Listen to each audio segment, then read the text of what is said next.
Olá. Terminando então os sacramentos, pelo sacramento do matrimônio, que foi o último, nós ainda temos mais um capítulo dentro dessa segunda parte do catecismo. São os sacramentos e os sacramentais. Existe uma diferença entre sacramentos e sacramentais.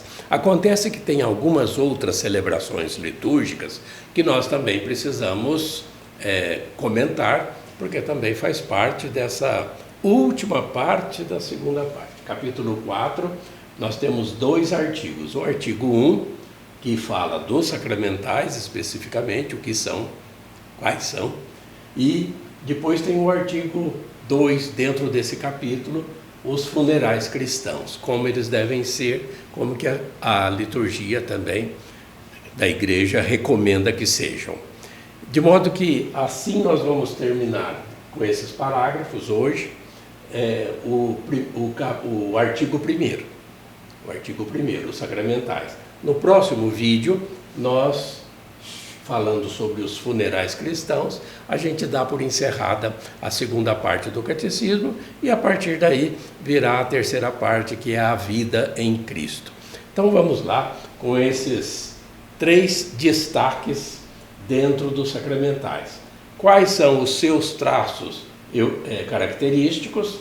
Quais são exemplos de sacramentais? E também o que a igreja comenta a respeito da religiosidade popular. Então, nesse capítulo 4, sobre essas celebrações litúrgicas, nós vamos começar aí pelo parágrafo 1667, que é uma pequena introdução, e depois nós já vemos os traços característicos no parágrafo seguinte. Vamos ler?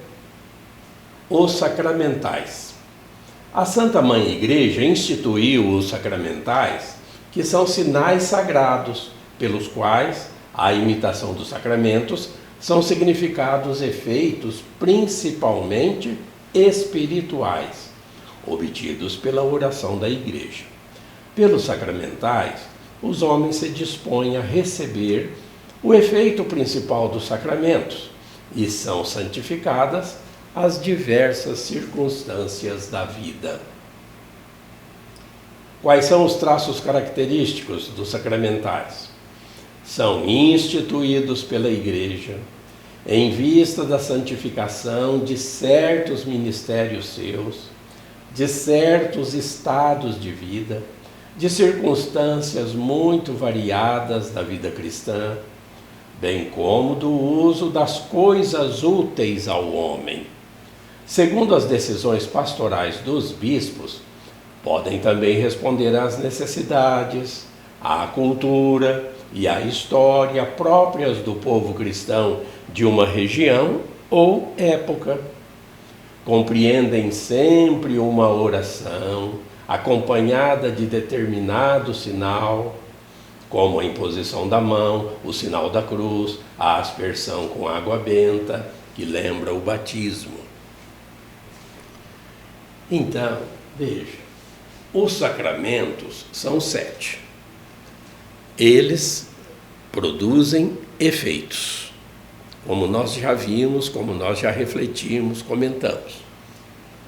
Já os sacramentais não são sacramentos, mas são ritos instituídos pela Igreja, instituiu os sacramentais, para que produzam efeitos principalmente espirituais, mas não se pode confundir com sacramentos. Nós vamos dar exemplos e vai ficar mais claro, né? Pelos sacramentais, você se dispõe melhor a receber os sacramentos e a manter uma vida de oração. Acontece que existem muitas coisas úteis aos homens, né? Aqui, muitas coisas úteis aos homens, para os quais as pessoas pedem esses sacramentais, que são bênçãos especiais, com ritos próprios. Tem imposição da mão, bênção, sinal da cruz, aspersão de água benta. Vocês vão perceber isso na hora que nós chegarmos nos exemplos desses sacramentais. O que se quer com isso? Que as pessoas, através também das coisas, saibam dirigir a sua atenção, os seus olhares para as coisas do alto. No 1669 e no 1670 nós temos ainda mais explicações sobre esses traços característicos dos sacramentais. Vamos ler. Eles derivam do sacerdócio batismal. Todo batizado é chamado a ser uma bênção e a abençoar. Eis porque os leigos podem presidir certas bênçãos. Quanto mais uma bênção se referir à vida eclesial e sacramental, tanto mais sua presidência será reservada ao ministério ordenado, podendo ser feito então por um bispo, pelos presbíteros, padres, ou diáconos. 1670. Os sacramentais não conferem a graça do Espírito Santo, à maneira dos sacramentos, mas, pela oração da Igreja, preparam para receber a graça e dispõem à cooperação com ela. Para os fiéis bem dispostos, quase todo acontecimento da vida é santificado pela graça divina, que flui do mistério pascal da paixão, morte e ressurreição de Cristo, do qual todos os sacramentos e sacramentais adquirem sua eficácia. Quase não há uso honesto de coisas materiais que não possa ser dirigido à finalidade de santificar o homem e louvar a Deus. O que o catecismo está nos mostrando é que existem algumas bênçãos. Não é necessário que a gente aqui especifique quais são, mas apenas esclareça que há bênçãos permitidas também aos leigos. E desde que essas bênçãos também sejam dadas por leigos participantes, Porque não basta também se dizer cristão, mas sempre, cada caso é um caso, é Deus quem julga, não é? Então, as bênçãos são bem-vindas. Quantas pessoas pedem bênçãos? Mas há algumas outras que, é claro, são necessárias que sejam ministradas pelo próprio bispo ou pelos padres, ou até algumas, ou várias delas, também pelos diáconos. O que nós queremos destacar é que muitos objetos, coisas, propriedades podem receber esse tipo de bênçãos, que são chamados de sacramentais, como nós vamos ver nos exemplos. Aqui, o catecismo apenas nos apresenta os traços característicos desses sacramentais. Já agora nós vamos ver algumas formas deles. Quais são? Vamos ler.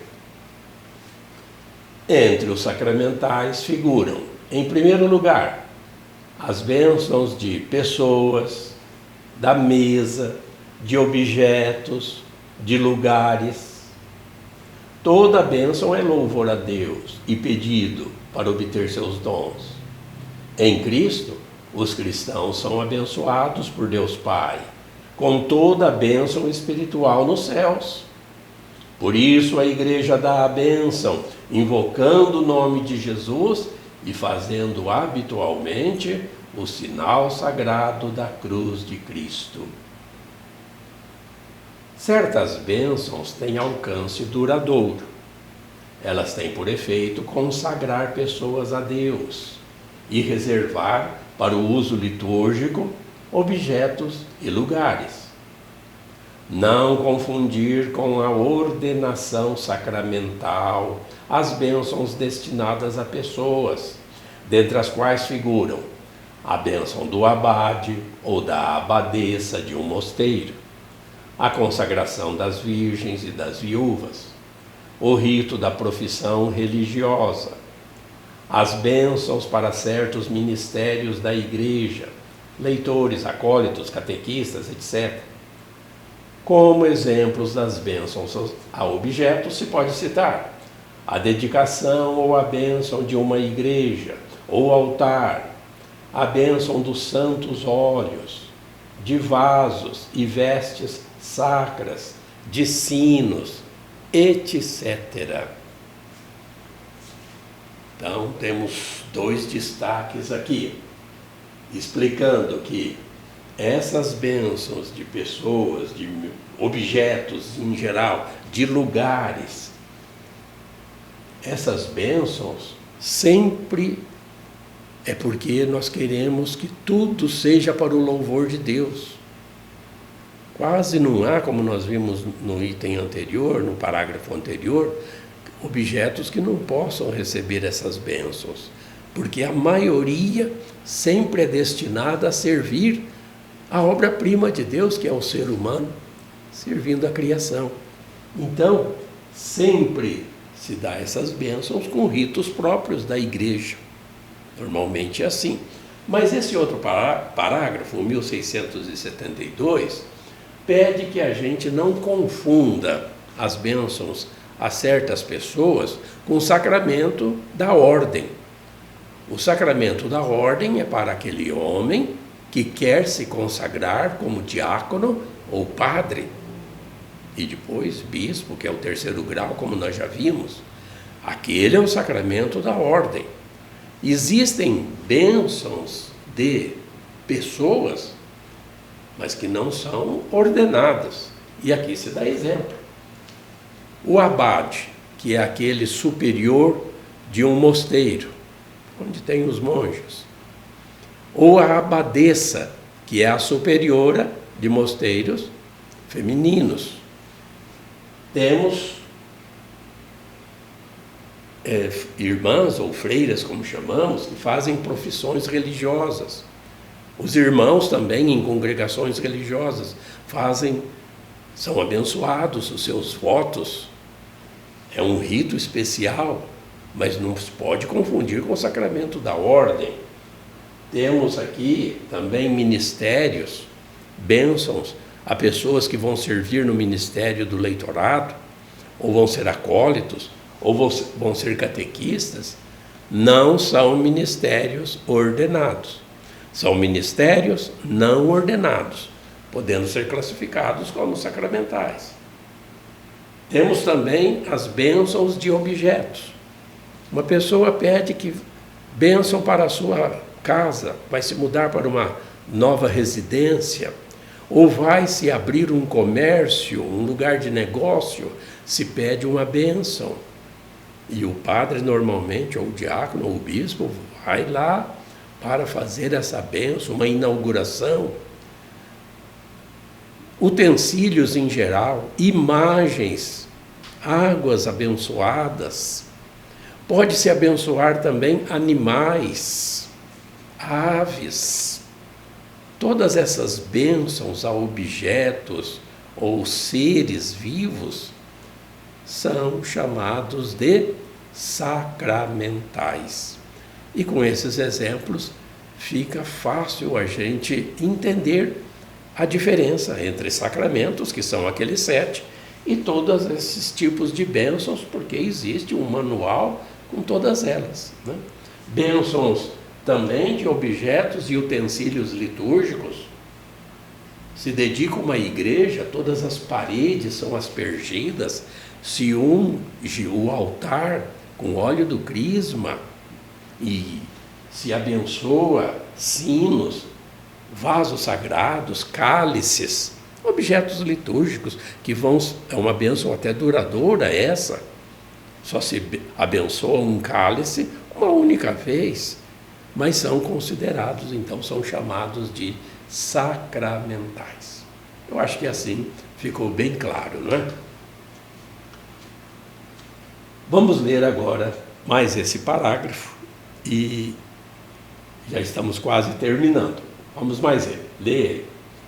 Quando a igreja exige publicamente e com autoridade, em nome de Jesus Cristo, que uma pessoa ou objeto seja protegido contra a influência do maligno e subtraído a seu domínio, fala-se de exorcismo. Jesus o praticou. É dele que a igreja recebeu o poder e o encargo de exorcizar. Sob uma forma simples, o exorcismo é praticado durante a celebração do batismo. O exorcismo solene, chamado de grande exorcismo, só pode ser praticado por um sacerdote com a permissão do bispo. Nele é necessário proceder com prudência, observando estritamente as regras estabelecidas pela Igreja. O exorcismo visa expulsar os demônios ou livrar da influência demoníaca, e isto pela autoridade espiritual que Jesus confiou à sua Igreja. Bem diferente é o caso de doenças, sobretudo psíquicas, cujo tratamento depende da ciência médica. É importante, pois, antes de celebrar o exorcismo, verificar se trata de uma presença do maligno ou de uma doença. Veja que esse parágrafo está destacando a questão do exorcismo. Já foi muito frequente na igreja a prática do exorcismo. Hoje, com a evolução da medicina, há mais prudência para que seja autorizado um exorcismo para alguém. Porque, como bem explica o catecismo, é preciso também se pesquisar se não se trata de uma doença e não de uma possessão diabólica. Há muitas doenças que são tratáveis, que precisam de outros profissionais de medicina preparados para cuidar dessas pessoas, sem ser necessário a prática do exorcismo. Agora, quando de fato se reconhecer, inclusive até com orientação médica, que não se trata só de uma doença, mas alguma coisa mais séria, né? Como uma possessão, porque pode acontecer sim, então é com a autorização de um bispo que um padre vai ser designado para esse serviço ministerial. E é um serviço ministerial nos dado pelo próprio Jesus Cristo, como nós vemos inúmeras vezes Jesus fazendo essas práticas de exorcismo. Agora, de uma forma simples, como também se diz aqui, sempre no batismo já há um pequeno exorcismo, porque se tira toda a influência, até aquele momento do batismo, da influência demoníaca.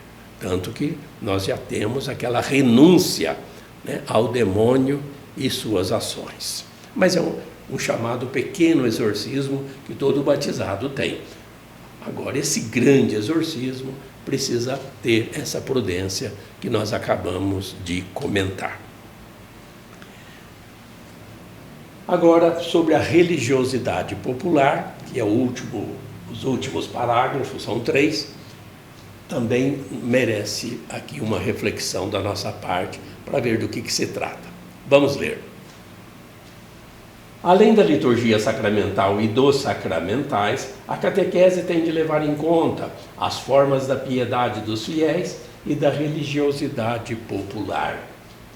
O senso religioso do povo cristão encontrou em todas as épocas sua expressão em formas diversas de piedade que circundam a vida sacramental da Igreja. Exemplos: veneração de relíquias, visitas a santuários, peregrinações, procissões, via sacra, danças religiosas, rosário, medalhas, uso de medalhas, escapulário, por exemplo, etc. Essas expressões prolongam a vida litúrgica da Igreja, mas não a substituem. Considerando os tempos litúrgicos, esses exercícios devem ser organizados de tal maneira que condigam com a sagrada liturgia, dela de alguma forma derivem, para ela encaminhem o povo, pois que ela, por sua natureza, em muito o supera. Há necessidade de discernimento pastoral para sustentar e apoiar a religiosidade popular e, se for o caso, para purificar e retificar o sentido religioso que embasa essas devoções e para fazê-las progredir no conhecimento do mistério de Cristo.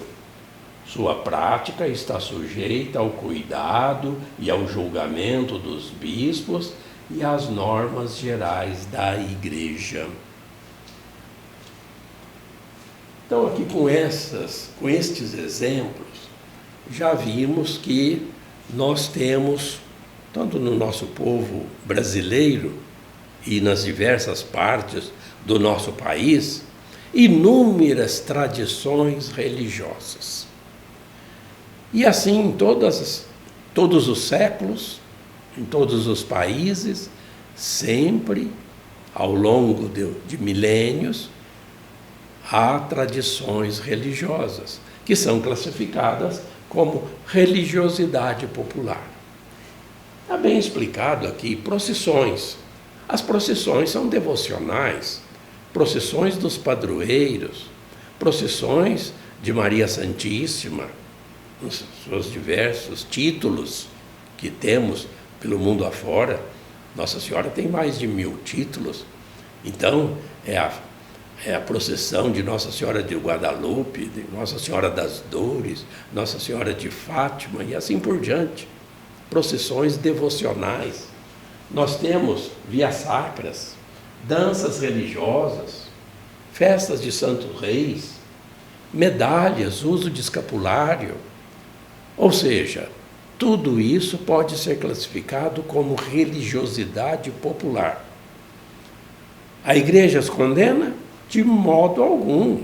Inclusive, tranquilamente as promove. Mas, com essa ressalva, nunca substituem as expressões litúrgicas essenciais, como a Santa Missa. Não adianta você fazer uma peregrinação à Aparecida para cumprir uma promessa, digamos, mas você nem frequenta as missas dominicais. Cuidado, né? Você frequenta, naquela Semana Santa, a procissão do Senhor Morto, mas mesmo no Tríduo Pascal você nem participa. Então a Igreja alerta, como uma mãe amorosa que ela é, né?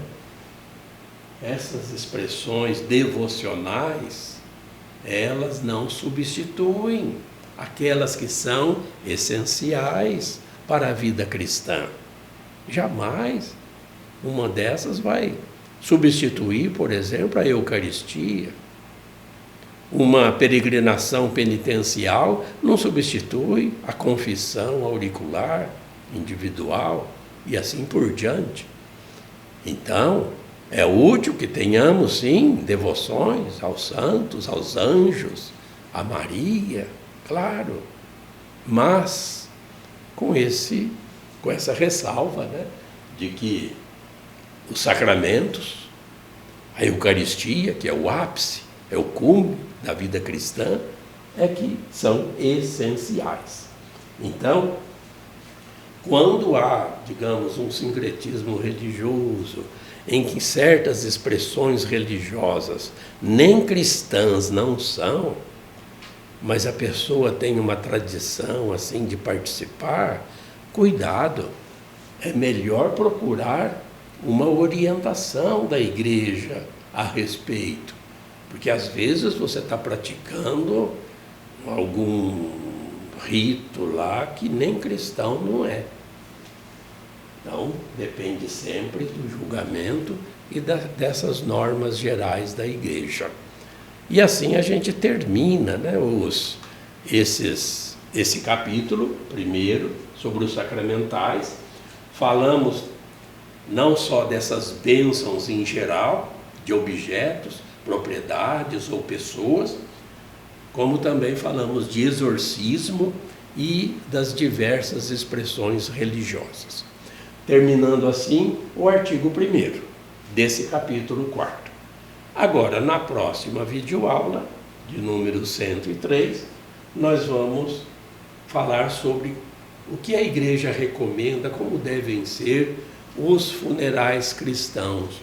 Um momento de dor, um momento de luto, um momento de tristeza e lágrimas. Mas a gente, como cristãos, temos que enxergar o verdadeiro sentido da vida. E isso que a Igreja quer ajudar a cada um de nós sempre. Continue sempre no canal, se inscreva, vai participando desses encontros que nós temos, para você ter essa ascensão espiritual constante rumo à santidade de Deus, que nós vamos chegar lá, né? Com as bênçãos de Deus. Fique com Ele.